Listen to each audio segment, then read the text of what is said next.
اللہ تعالیٰ عنہ سے فرمایا، ہے میرے چچا، جب میں اپنی ماں کے رحم میں تھا، ماں کے پیٹ میں تھا، حضور ارشاد فرما رہے ہیں جب میں اپنی ماں کے پیٹ میں تھا، اللہ کے عرش کے نیچے لوح محفوظ پر نورانی قلموں کے ساتھ فرشتے جب تقدیریں لکھا کرتے تھے تو ان قلموں کی نوک سے نکلنے والی آواز اپنے ماں کے پیٹ میں سن لیتا تھا۔ حضور ارشاد فرماتے ہیں رحم مادر میں ہے، ماں کے پیٹ میں ہے، تو اللہ کے عرش کے نیچے لوح محفوظ پر نورانی قلموں کی نوک سے پیدا ہونے والی آواز کو ماں کے پیٹ میں سن سکتے ہیں، تو قبر میں موجود ہو کر بنگلور والوں کی آواز کیوں نہیں سنیں گے؟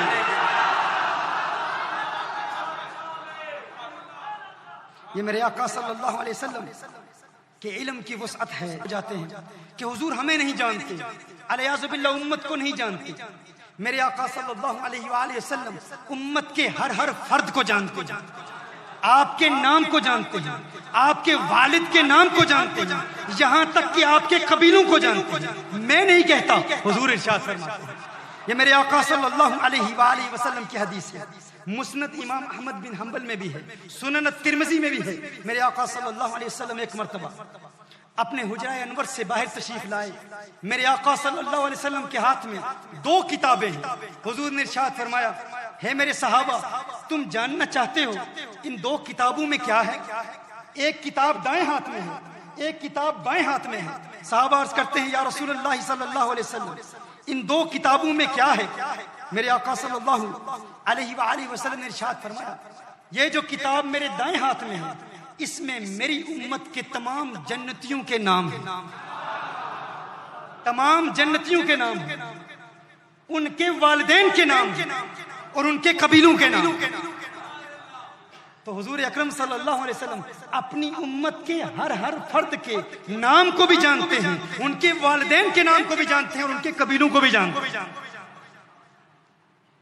پھر فرمایا میرے اس بائیں ہاتھ میں تمام جہنمیوں کے نام ہیں۔ حضور جہنمیوں کو بھی جانتے ہیں، منافقوں کو بھی جانتے ہیں، جو کہتا ہے حضور نہیں جانتے انہیں بھی جانتے ہیں، انہیں بھی جانتے ہیں۔ حضور نے ارشاد فرمایا میں ان تمام کو جانتا ہوں اور ان کے والدین کے نام کو بھی جانتا ہوں اور ان کے قبیلوں کو بھی جانتا ہوں۔ میرے آقا صلی اللہ علیہ وسلم کی حدیث۔ ایک مرتبہ حضور اکرم صلی اللہ علیہ وسلم نے ارشاد فرمایا مجھے میری تمام امت دکھائی گئی، میں نے تمام امت کو دیکھ لیا۔ منافقین نے کہا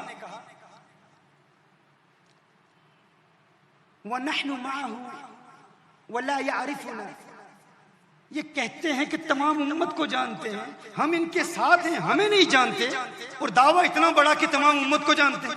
میرے آقا صلی اللہ علیہ وسلم جلال میں آ گئے۔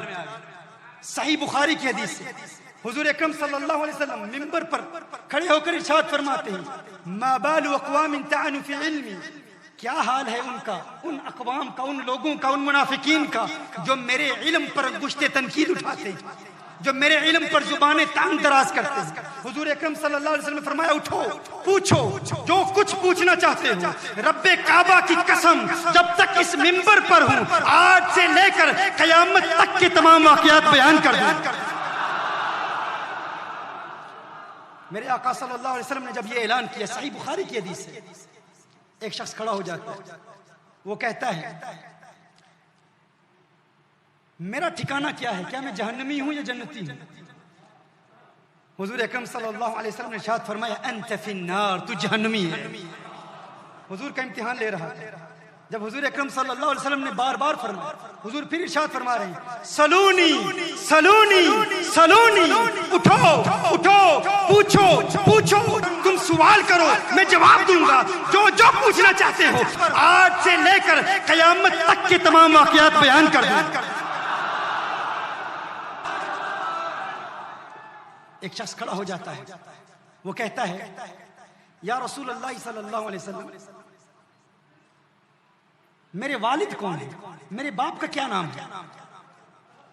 اب صحابہ کا سوال دیکھیے، صحابی کا سوال بتا رہا ہے کہ صحابی بھی یہی عقیدہ رکھتے ہیں کہ حضور فقط دین کا علم نہیں رکھتے، تمام دنیا کا علم بھی رکھتے ہیں۔ اب اس کا دینی مسئلے سے کیا تعلق ہے؟ یہ پوچھنا کہ میرا باپ کون ہے۔ اب یہ وہ جہالت کا دور تھا جس میں زنا عام تھا، تو کچھ لوگوں کے حوالے سے لوگ سوال کیا کرتے تھے، اعتراض کرتے تھے کہ تیرا باپ فلاں ہے، پھر دوسرا کہتا فلاں ہے۔ لیکن صحابی نے جب یہ سوال کیا کہ یا رسول اللہ صلی اللہ علیہ وسلم آپ فرمائیں میرے والد کا نام کیا ہے، حضور نے یہ نہیں ارشاد فرمایا میرا کام یہ ہے کہ تمہیں صرف یہ بتاؤں حلال کیا ہے حرام کیا ہے، نماز پڑھنے کا طریقہ کیا ہے، روزہ رکھنے کا طریقہ کیا ہے، حج کیسے کرنا ہے، زکوٰۃ کیسے ادا کرنی ہے، میں تو اس کے لیے آیا ہوں، میں کیا جانوں تیرا باپ کون ہے۔ لیکن حضور اکرم صلی اللہ علیہ وسلم نے یہ ارشاد نہیں فرمایا، کیونکہ حضور نے عقیدہ یہی دیا ہے کہ میں جس طرح دین جانتا ہوں اسی طرح تمہاری دنیا بھی جانتا ہوں۔ میرا ایک تفصیلی لیکچر ہے کہ حضور اکرم صلی اللہ علیہ وسلم تمام سائنٹیفک انوینشنز کے ماہر ہیں۔ آج جو بھی سائنسدان جو بھی انوینٹ کر رہے ہیں، جو بھی ایجاد کر رہے ہیں، میرے آقا صلی اللہ علیہ وآلہ وسلم کو اللہ نے آج سے 1400 سال پہلے اس کا علم عطا فرما دیا۔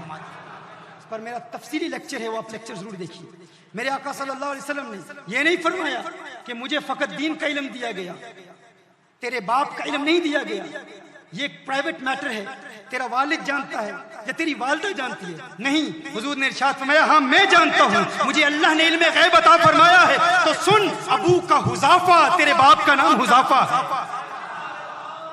صحیح بخاری کی حدیث ہے، بنا عشق نبی کے جو پڑھتے ہیں بخاری، آتا ہے بخار ان کو، آتی نہیں بخاری۔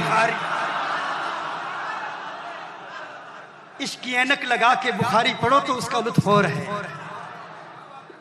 عشق کے بغیر بخاری پڑھو گے تو بنا عشق نبی کے جو پڑھتا ہے بخاری، آتا ہے بخار اس کو، آتی نہیں بخاری۔ اس پر میں نے بھی کچھ طب آزمائی کی ہے، ایک شعر میں نے بھی لکھا ہے، یہ ہمارے بزرگوں کا لکھا ہوا ہے۔ میں نے کہا کہ قرآن میں بھی حضور اکرم صلی اللہ علیہ وسلم کی عظمتوں کا بیان ہے، تو قرآن کے حوالے سے بھی کوئی شعر ہونا چاہیے، کیونکہ قرآن بھی تو نعت مصطفیٰ ہے۔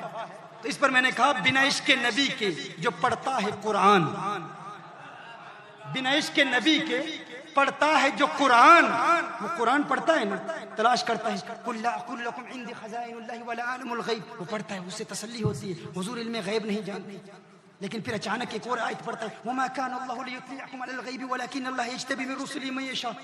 پریشانی، حضور علم غیب جانتے ہیں، عالم الغیب فلا یظہر ولا غیب احد الا من ارتضى من رسول، حضور علم غیب جانتے ہیں۔ وما هو على الغیب بدنین، حضور علم غیب جانتے ہیں۔ وعلمك ما لم تكن تعلم وكان فضل الله عليك عظیما، حضور علم غیب جانتے ہیں۔ تو کیا ہوتا ہے؟ چہرہ زرد پڑ جاتا ہے، پیلا ہو جاتا ہے، پریشان ہو جاتا ہے۔ تو میں نے کہا ایسا شعر لکھنا چاہیے جو کسی بیماری پر دلالت بھی کرتا ہو اور عشق سے بھی تعلق ہو اور قرآن سے بھی تعلق ہو۔ تو ہمارے بزرگوں نے کہا بنا عشق نبی کے جو پڑھتا ہے بخاری، آتا ہے بخار اس کو، آتی نہیں بخاری۔ فقیر نے کہا بنا عشق نبی کے جو پڑھتا ہے قرآن، ہوتا ہے یرکان اسے، آتا نہیں قرآن۔ یرکان کیا ہے؟ جونڈس، چہرہ پیلا ہو جاتا ہے، پریشان ہو جاتا ہے، ارے میں نے تو قرآن کھولا تھا حضور پر تنقید کی نیت سے، لیکن یہ سارا قرآن ہے نعت مصطفیٰ، یہ سارا قرآن حضور کی نعت۔ اللہ اکبر کبیرہ۔ محترم احبہ، زندہ ہونا بھی ضروری، عمر میں بڑا ہونا بھی ضروری، علم رکھنا بھی ضروری۔ اگر رحمت للعالمین مانتے ہو تو ماننا پڑے گا، حضور بڑے بھی ہیں، اول الخلق بھی ہیں، علم غیب بھی جانتے ہیں، حضور زندہ بھی ہیں، لیکن فقط علم ہونا بھی کافی نہیں ہے۔ کیا سن رہے ہیں آپ؟ فقط علم ہونا بھی کافی نہیں ہے، علم ہونا بھی کافی نہیں ہے، فقط مشاہدہ بھی کافی نہیں ہے، فقط دیکھنا اور سننا بھی کافی نہیں ہے۔ رحمت للعالمین ہونے کے لیے قریب ہونا بھی ضروری ہے، قریب ہونا بھی ضروری ہے۔ بھائی وہ جس نے مدد کرنی ہے وہ برطانیہ میں ہے، اور جو مدد مانگ رہا ہے بنگلور میں ہے، اسے علم بھی ہے، وہ زندہ بھی ہے، وہ بڑا بھی ہے، جانتا بھی ہے، لیکن دور ہے تو مدد کیسے کرے گا؟ النبی اولا بالمؤمنین من انفسہم، ماننا پڑے گا میرے آقا قریب ہے، اور جو قریب ہے اسے حاضر کیسے، حاضر کہتے ہیں۔ اگر رحمت للعالمین مانتے ہو تو ماننا پڑے گا حضور حاضر بھی ہیں، ناظر بھی ہیں، قریب بھی ہیں اور دیکھ بھی رہے ہیں، مشاہدہ بھی فرما رہے ہیں۔ محترمہ ہبہ مزید غور کریں، رحمت للعالمین ہونے کے لیے زندہ ہونا بھی ضروری، عمر میں بڑا ہونا بھی ضروری، علم رکھنا بھی ضروری، حاضر ہونا بھی ضروری، ناظر ہونا بھی ضروری، پر یہ بھی کافی نہیں۔